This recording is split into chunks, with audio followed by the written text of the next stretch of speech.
Hello नमस्कार सभी साथियों, आप सभी का स्टार परिवार में स्वागत है। इसमें हम 8th ग्रेड अभ्यास पुस्तक जो कक्षा 8 है, हिंदी में हम जो पाठ 11 गिरधर की कुंडलियों, इस पर हम पहुंच चुके हैं। जो गिरधर की कुंडलियां हैं, इसके हम सभी प्रश्नों को हल करेंगे। यदि आपने इसके पहले के जो पाठ हैं उनके प्रश्न हल नहीं किए हैं तो प्लेलिस्ट में जाकर के वहां से आप हल कर सकती हैं। चलिए तो हम जल्दी से शुरू करते हैं। पहला प्रश्न क्या है? हमें मीठे वचन क्यों बोलना चाहिए? हमें है जो मीठे वचन, मधुर वाणी क्यों बोलना चाहिए? इसके उत्तर में हम लिखेंगे, हमें हमेशा मीठे वचन बोलना चाहिए क्योंकि इससे दूसरों को बुरा नहीं लगता है और हमारा जो सम्मान है वो भी कैसा है, बना रहता है। हमारा सम्मान है वो बना रहता है। अगला क्वेश्चन क्या है? क्वेश्चन दूसरा, कौआ और कोयल में किस आधार पर अंतर किया गया है? कौआ और कोयल में किस आधार पर अंतर किया गया है, हमें यहाँ पर लिखना है। तो हम लिखेंगे, कौआ और कोयल को उनकी वाणी के आधार पर अंतर किया गया है। किस आधार पर? उनकी वाणी के आधार पर उनमें अंतर किया गया है। अगला क्वेश्चन, गुण के गाहक सरस नर, गुण के गाहक सरस नर पंक्ति से क्या आशय है?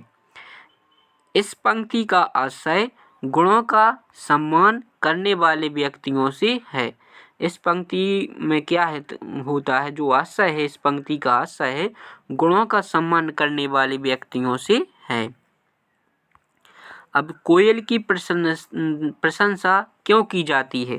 कोयल की लोगों द्वारा है जो कोयल की प्रसन्नता क्यों की जाती है, कौवे की क्यों नहीं? क्यों की जाती है? कोयल की प्रशंसा उसकी मीठी वाणी के कारण की जाती है। जो कौवे की वाणी होती है वो कैसी होती है? कर्कश होती है, लोगों को पसंद नहीं आती है। कोयल की वाणी कैसी होती है? मीठी होती है, जिस कारण से सभी लोग कोयल को पसंद करते हैं। क्वेश्चन अगला, कुंडलियां छंद की क्या विशेषताएं हैं? वो हमें यहाँ पर लिखना है। कुंडलियां छंद, कुंडली छंद है क्या है? दोहा और रोला से मिलकर कुंडली छंद बनता है। किससे बनता है?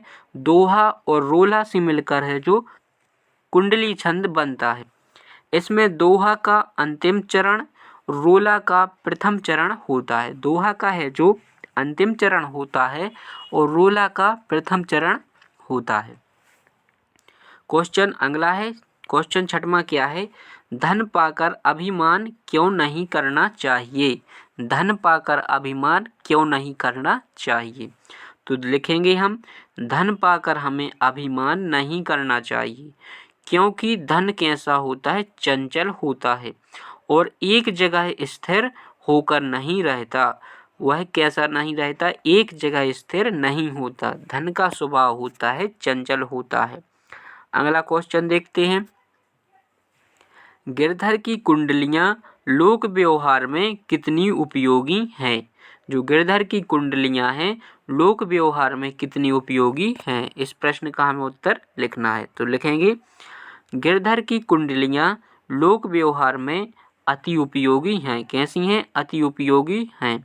पंक्तियों के माध्यम से गिरधर ने पूरे संसार को एक परोपकार का संदेश दिया है। कैसा दिया है? एक परोपकार का संदेश दिया है।